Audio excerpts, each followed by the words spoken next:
توقعات والدین از دانش آموز کنکوری خودشون یکی از مهمترین دلایلی هستش که بچه‌های کنکوری موفق نمیشن. از این ویدیو مخصوص والدین عزیز هستش، حتما تا انتها نگاه کنید.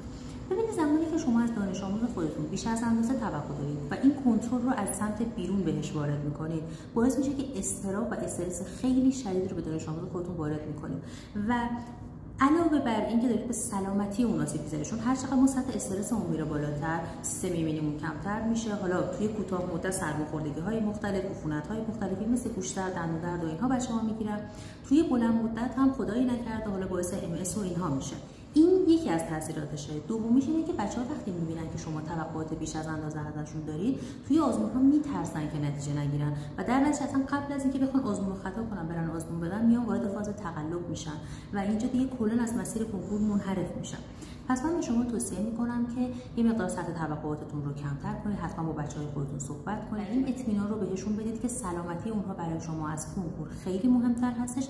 و نکته بعدی هم این که بچه‌ها سعی کنن که به خاطر خودشون درس بخونن، نه به خاطر راضی کردن بقیه. موفق باشید.